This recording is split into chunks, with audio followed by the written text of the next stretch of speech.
Salve a tutti, benvenuti a questa nuova annata di Soundtrack City. Benvenuto Massimo Privitera.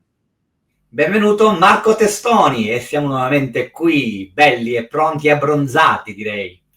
Assolutamente sì, questa estate che per te è stata pure movimentata, insomma, prima il Mercurio d'Argento, poi il Cinema Record se ne è invaderrato, prima ancora che cosa? Dimmi un po' tutta la fila dei festival. Musité a Tenerife, uno dei più importanti festival sulle colonne sonore nel mondo, poi la Puglia Soundtrack Award, di cui avremo poi ben una puntata dedicata con tante interviste. Diciamo che l'estate per me è lavorativa al 100% ed è festivaliera, nel vero senso della parola. E meno male, caro Massimo. Allora, dunque, noi ricominciamo col nostro magazine dedicato a un po' tutto quello che abbiamo visto a carattere musicale di una certa importanza che vi andiamo appunto a recensire. Massimo, tu che cosa hai trovato? Allora, ho trovato su Netflix un film originale targato per l'appunto Netflix, devo dire molto carino, e sottolineo molto. Torna alla regia Chris Columbus, il regista per chi ama Mamma ho perso l'aereo, per chi ama i primi due Harry Potter, ma non soltanto, regista di film fantasy, di film di commedie, di film veramente romantici, sempre con un grandissimo gusto per l'utilizzo di compositori di una certa caratura, in questo caso per il Club dei Delitti del Giovedì, usa men che meno il grande Thomas Newman, che però c'è una nota dolente, ma questo lo dico dopo che vi enucleo qual è la trama di questo film, tratto da una serie di libri, quindi si spera che sia una serie altrettanto di film, tutti grandi attori, direi soltanto Pierce Brosnan, il grande ex 007, Helen Mirren, che è sempre straordinaria, in qualsiasi ruolo le affibbiano. Poi abbiamo Jonathan Pryce, abbiamo anche Ben Kingsley, e chi più ne ha più ne metta, vedendo un cast incredibile per una storia di delitti un po' alla Agatha Christie, un po' alla Sherlock Holmes.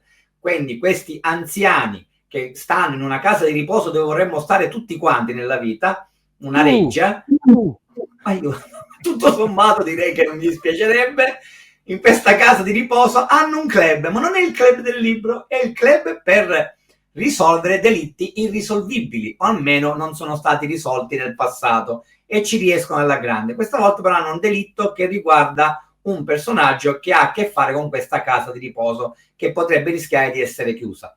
Questo personaggio è David Tennant, che io adoro come attore perché è un ex Doctor Who, quindi uno dei migliori a mio avviso della serie fantascientifica, ma nota dolente, la trama è simpaticissima, gli attori straordinari, sono dei camei incredibili, ma la nota dolente è proprio la musica di Thomas Newman. L'ho trovato un compositore sciatto, con la mano sinistra, solo con un tema molto carino, molto ricordabile nel suo stile che noi amiamo tanto, che ama ovviamente Thomas Newman, solo nei titoli di coda. Per tutto il resto sembra, diciamo, una costola però diretta e scritta male di una delle colonne che proprio per l'appunto Thomas Newman ha scritto sia per Skyfall che per Spectre, quindi 007. Questa mi ha deluso parecchio, ne ho sentito parlare benissimo online, no, ma che meraviglia, Thomas Newman è tornato ad essere il Newman che conosciamo. Non approvo totalmente tali affermazioni, perché proprio ho sentito Thomas Newman veramente in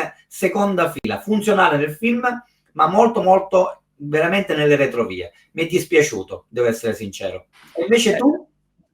Allora, io ho visto un film TV che so che hai visto anche te, che perché ti è piaciuto anche a te, divertente, è tratto peraltro da una storia vera. Sto parlando di Nonnas ed è la storia molto interessante, ripeto, vera, di un ristorante che è stato aperto per l'idea di un italo-americano che in qualche modo richiamato dalle radici e dagli odori e dai sapori della propria gioventù, visto che aveva una mamma, una nonna, una zia che cucinavano italiano in casa, si parla di italo-americani in questo senso, decide di lui stesso fondare, anzi rifondare un ristorante chiuso e trasformarlo in un ristorante appunto di cucina italiano, però interamente gestito da nonne. Quindi proprio per ricreare quell'atmosfera casalinga